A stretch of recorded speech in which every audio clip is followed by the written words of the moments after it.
गुना और रात चौगुना ग्रोथ कर सके। लेकिन हम आप जितने तेजी से एक पेपर का कटिंग वायरल किए हैं ना साहब, उतनी तेजी से शायद अगर कोई लिख के भेजा होता कि स्ट्रक्चर है और इस स्ट्रक्चर पे काम करेंगे तो आप डायमंड हो जाएंगे 6 महीने पे, शायद मेरे पास 6 फोन भी नहीं आए होते कि सर इस पे बात करनी है, क्या कह रहे हैं आप। लेकिन एक कटिंग आ गई, अरे जिसको फोन नहीं करना चाहिए था वो भी फोन कर रहा है। जो कभी कसम खाया था देवव्रत जी से बात नहीं करूंगा वो भी फोन कर रहा है। सर क्या हाल चाल है? अरे इधर तो कुछ नहीं बिगड़ा रहा मेरे भाई, हाल चाल तो वही है, माल बढ़ रहा है। जिससे तुम्हारा हाल बहुत खराब है मुझे मालूम है, समझ रहे? अरे मेरा जवाब सुन के कितने लोगों का रोना खड़ा हो गया। इसको तो कोई फर्क ही नहीं पड़ रहा।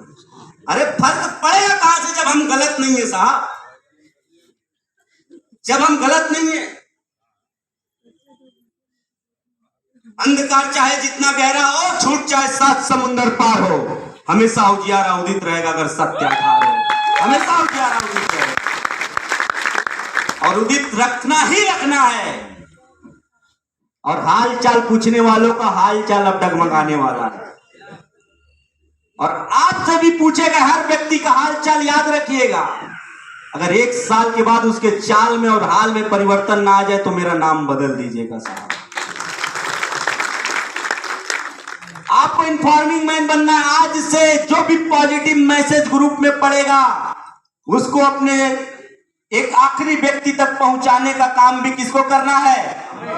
किसको करना है? आज अगर हम सीख के जा रहे हैं, अगर मेरी टीम यहां नहीं बैठी है, इस सारे चीजों को ले जा करके देने का काम किसको करना है? आपको करना है। आज से हफ्ते का 1 दिन ठान लीजिएगा कि अपने टीम को बैठा करके सिर्फ वो नॉलेज देना है जिस नॉलेज की बदौलत अगला कई डिग्री कॉलेज खोल दे साहब। ये करना हमको। बहुत लोगों का, यहाँ बैठे हुए लोगों का सपना होगा कि मैं माता जी के नाम से कॉलेज खोलूंगा, मैं पिताजी के नाम से कॉलेज खोलूंगा, मैं अनाथाश्रम बनाऊंगा, मैं वृद्धाश्रम बनाऊंगा।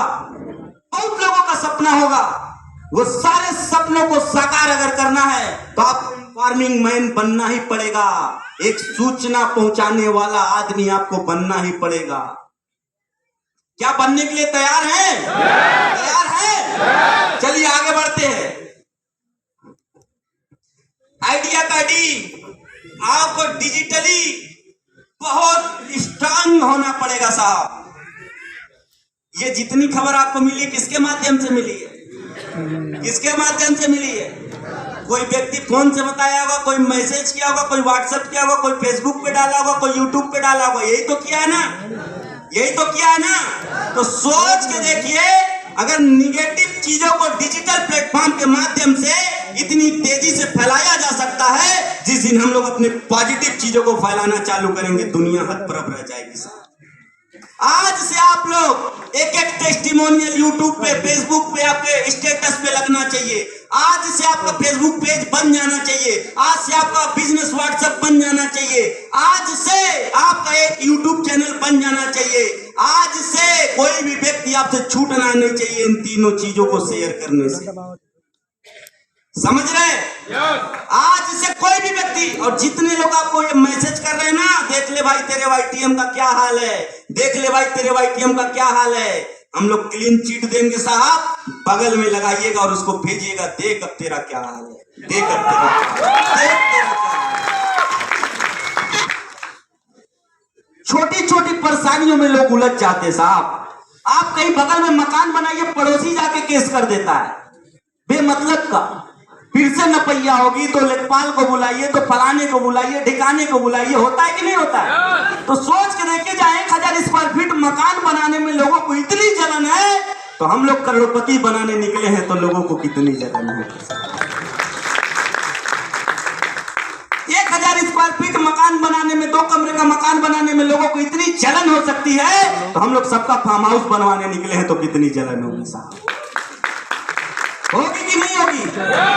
तो ऐसे लोगों से डरने की जरूरत नहीं है। तो आपको ये डिजिटली, जिस तरीके से डिजिटल के माध्यम से आप तक ये सूचना पहुंचाई गई है, ठान लीजिएगा, जैसे ही वो पॉजिटिव मैसेज आपके ग्रुप में आएगा, जैसे ही देवव्रत मौर्य लाइव आएंगे, जैसे ही देवव्रत मौर्य यूट्यूब पे आएंगे, इतना शेयर कर दीजिएगा, इतना शेयर कर दीजिएगा कि आपके पास जो जिन्होंने मैसेज भेजा है उनको इतना बुखार हो जाए कि उनका केयर करने वाला कोई नहीं। इतना शेयर कर दीजिएगा, हालत खराब कर दूंगा साहब, घबराइए नहीं, आप बस वेट कीजिए आध हफ्ते का।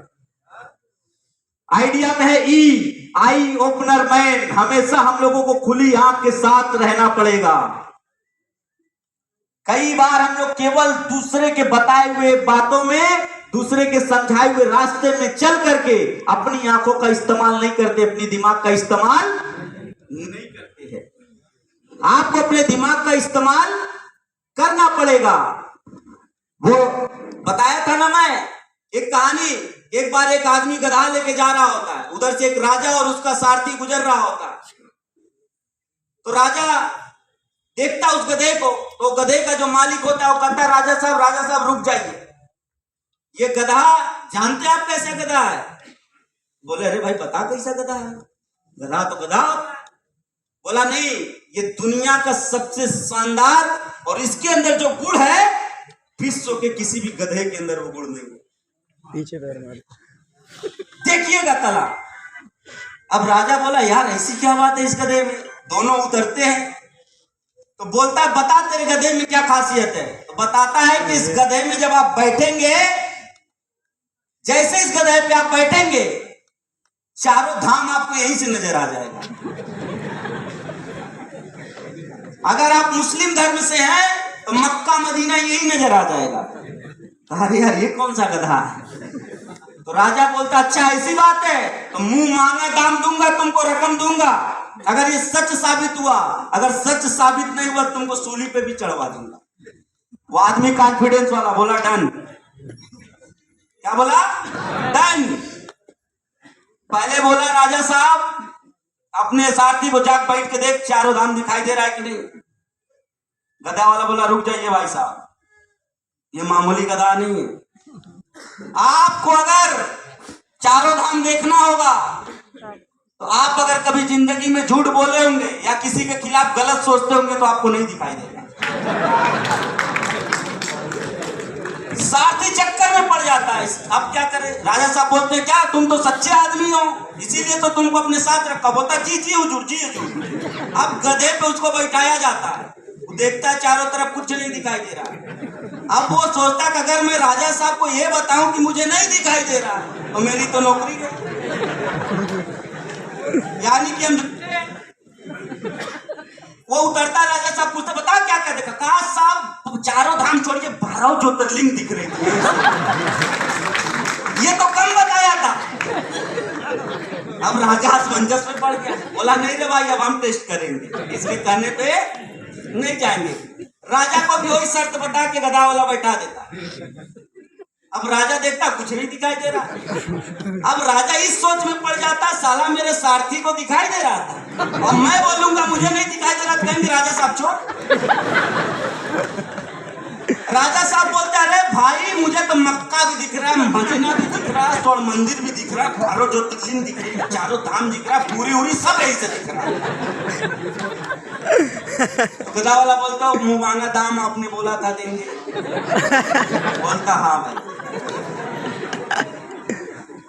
समझ रहे बात को? इसी तरीके से कई बार हमको अपना दिमाग लगाना, सच्चाई क्या है और गलत क्या है, इस पे हमको आई ओपनर हमेशा बने रहना पड़ेगा। नहीं बने रहेंगे तो आपकी टीम गर्त में चली जाएगी, इसमें चली जाएगी। और कभी भी किसी एक व्यक्ति का भी अगर आपके हाथ के द्वारा अहित हो गया तो आपसे बड़ा पापी भी दुनिया में कोई नहीं होता है साहब।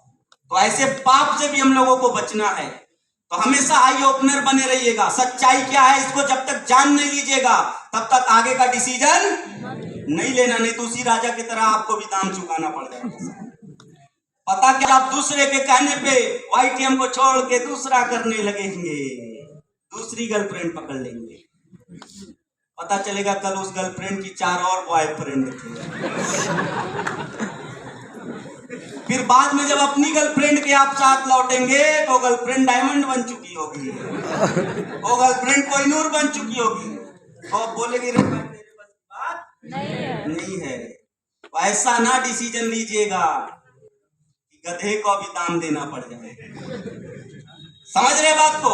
हमेशा आंखों को क्या रखना है? खुला रखना है और डिजिटल बने रहना है। आइडिया में आता है AM